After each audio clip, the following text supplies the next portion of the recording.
All right, so let's check this lineup. We got Al Cleland Jr., Leonardo Fioravanti, Jack Robinson. I mean, the hits just keep on coming. Another superstar heat.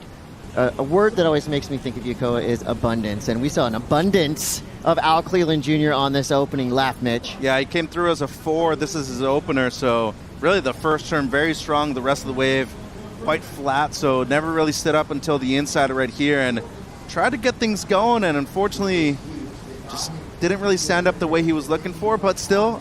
His setup turns are some of my favorite turns. I mean, they look so cool and whippy for a big kid like this. That's the thing. So he's not very tall, but I mean, he is very powerful and strong. It's amazing that he was able to create such a smooth style.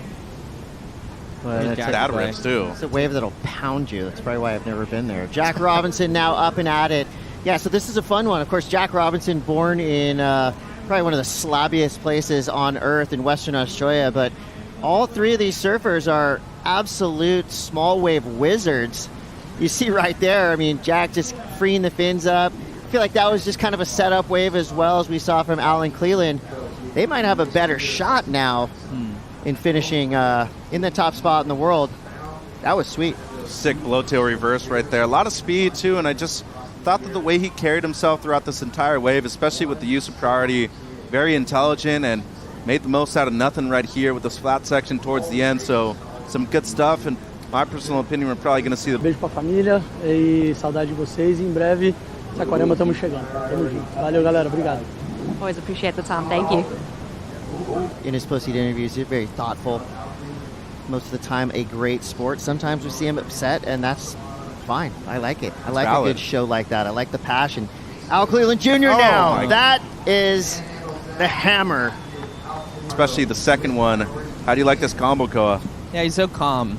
He's just cruising. He's not like, there's no race about him, and then when he has that moment, he just explodes. And he almost caught his nose there, but he faked it enough so we didn't notice, you know. And it's interesting, Al and Jack, I would say, are on a similar program where they grew up and they kind of mastered the heavy conditions. And then you almost have to reverse engineer. You have to learn how to surf the sloppy stuff. And when you mix power with precision like that, you get Al Cleland Jr. That's going to be a big number, but right out the back, now we see Jack Robinson flying down the line, gets the ramp, front 3, no problem. Fights his way around this section. Quick snap to finish. So the second wave of that set was pretty frothy on the face. So to be able to then qualify for the tour and capitalize, and I think that's why they're going to be so dangerous if they do penetrate the top 5. Cool air too, right there, Chris, projecting down the line. Yeah, really nice. Jack's been doing those airs since he's 8 years old. You know, it's like he's such a talent. It's amazing to see. I mean, that's a great point. The reverse engineering of the usual build-up, right? As kids, mostly you're trying to work your way up to the big, scary, heavy stuff. These guys mastered that when they were like 10 years old, and then it was time to actually get to work and learn how to surf small waves. And in the case of Al Cleland Jr., that can handle the leverage of Jack Robinson's surfing. Thank you, Kaipo. I like sample. Looks good. Well, here we see Al Cleland right here. Timmy Patterson surfboard under his feet right there, making it look like it's just at his will. Flying down the line. This wave has some push. Get ready for something big. Boom! Al Cleland. Oh. Through the roof and into the basement. He goes down. You know, earlier this morning, had the chance to talk to Britt Merrick about more so than even these guys right on the championship tour. So when you're thinking of Al Cleland Jr., when he's looking at his board rack, what type of boards do you think he's packing for a wave like this? I mean, you fall in love with the board, and when you feel the magic stick, like, I don't think people understand, but that one board can change your life. Barron in that final 5 picture for now. Felipe Toledo, he just advanced through. He'll skip around. So a lot will happen to that top 10. As we see now, Jack Robinson. I mean, this is his comfort zone. Big, long right-hander. He's competed here at Lowers in the Final 5 event past few years, and up and down showings, but right now he's looking pretty comfortable. He's sitting in second with a 5.57.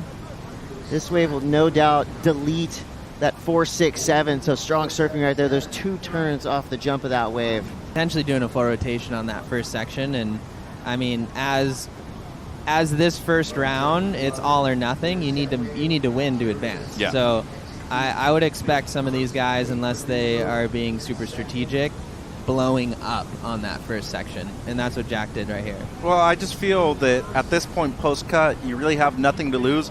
Anybody 1 to 22 can win the event. I mean, we've seen that before. Wildcards can do it, Chris, so why wouldn't you just try to surf every wave 100%? And especially when that section offers up to you, knowing that it's probably slow out there, considering that we've seen, people make it with 12, 13 points. You get 2 turns like this on the outside, you're on your way to a mid-range score, Chris. So he's probably looking at the best of the heat so far with 11 minutes on the clock now. Yeah, absolutely. I mean, this day has flown by. It really does have that kind of finals day feeling, just because you got these stacked heats. 7 minutes left here. Jack Robinson in the lead. Leonardo Fioravanti trying to answer back. That was a searing carve, but that's all you're going to get, Mitch and Koa. And we're seeing just a slight bit of texture on the wave, and I think that's actually a good thing for the type of surfers we have in the water, like Jack Robinson. Frontside reverse, starting to build speed up. A little bit of a slower pace on this wave, but there you see, puts on the afterburners midway through that turn, slashing back into the white water. This is actually like really helpful. So with these guys needing scores, I feel like this is what they'll know they need to do. They need to serve above their ability. Well, which, speaking of it, not above his ability, but that's what we expect out of Leo right there. Just super explosive. That makes his ask a little bit easier with a 6.87. Here we go. Let's take a look at Leo's last wave. Yeah, you can see that crumble on the lip really providing him a little canvas to just explode on. So thank you, Koa Smith. Make sure to check out Koa's new travel series right now on his YouTube, on the WSL YouTube as well.